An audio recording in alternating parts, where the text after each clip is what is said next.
Okay, time for Deaf Ears 1. This is Year of the Cobra, self-titled.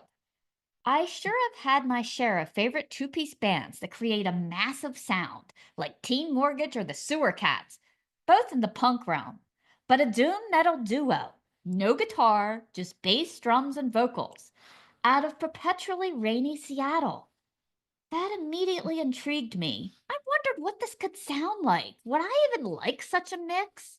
Would it be too sludgy? Without a soaring guitar solo, would I need a Prozac after? I had no idea I was about to uncover my latest musical obsession. This is the third full length release from the Washington duo, featuring 8 tracks, mostly in the 3 to 5 minute range, with 2 longer exceptions. From the first track, it's absolutely mesmerizing. The deep, resonant, pachyderm heavy percussion and reverberant bass, layered with Amy Tongberry Smith's lilting, girlish vocals floating over the top like silky threads against a murky backdrop. Full Sails grabs you with more hooks than a pair of no-tie sneakers. It starts with Amy spilling out a quick melodic bass line that pauses and repeats. Her vocals are layered and just as reverberant as her bass, while John Barry Smith's drums thud in doom-laden rhythm, punctuated by cymbal abuse at the end of each pattern. Amy's bass then shifts into a distorted growl like a dog protecting its food bowl as she effortlessly moves through a catchy chord progression that snarls back for the verses. Sure, she says Full Sails about 50 times, but by the time the track builds and she wails it out over that crushing doom backdrop, the effect is so hypnotic she could do it 50 more times and I think it would still be great. This is Full Sails.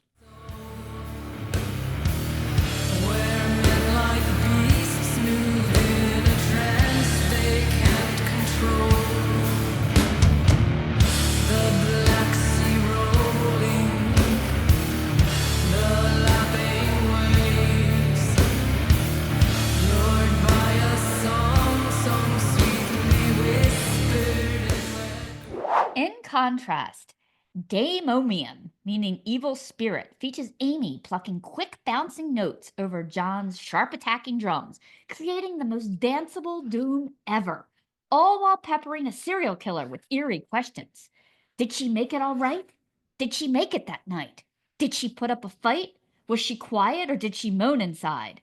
The moment she sweetly croons, evil, over that spry note pattern is downright chilling. As the song nears its end, the rolling drum breakout surges over throbbing, distorted riffs, creating an urgency like a siren's wail. Prayers is the ballad of the bunch, opening with slow, hesitant bass notes over an electric hum before the drums jump in, with stifled bell-like tones falling in steady drop, drop, drop pace. The rhythm has the slow dance sway of an old doo-wop track, or the jazzy taps of INXS's Never Tear Us Apart, the kind where you just shuffle back and forth in a slow circle. At points, Amy cranks up the bass with long, droning notes that sound almost like a down-tuned organ. Midway through, the drums pound out a rhythm that crashes, pauses, and repeats before returning to their delicate tap formation. Amy's lush, layered vocals sing, My Mother, My Sweet Surrender. The bellish melody returns, this time with a string instrument adding the feeling of longing. The track collapses into a feedback squall. It's hard to pick a favorite here as there's no filler to be found. It's probably a tie between The Darkness and Wardrop. The Darkness features fuzzed out bass riffs that shift and rumble with John's doomy cymbal crash pacing, contrasted by Amy's sweet, dulcet vocals climbing the scale as she casts her spell. I don't need a thing, I tell myself. Meanwhile, Wardrop delivers popping drums and a bass line that starts off slow and crunchy before settling into a deep, swaggering bounce for the verses. It had us literally dancing on the sofa watching the video. The oscillating, thick as hell chords are downright infectious, and the dark lyrics about war. I know it's time. I hear the cries of men. I know it's time. I see the trail of dead. The nightmare begins. It layers up like a haunting call and response between Amy and herself. By the second repeat, the whole swirl will have you singing along.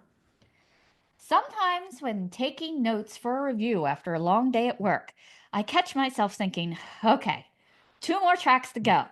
That never happened here. Despite spinning this album all week, when doing my deep dive, I savored every note, like letting a chocolate melt slowly in your mouth to enjoy it as long as possible.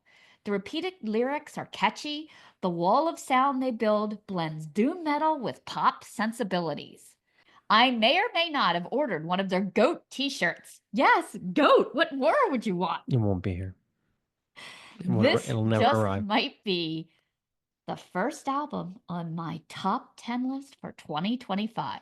Stace always has trouble when she orders So shirts. be here Monday. We shall see. In the meantime, this is Wardrop.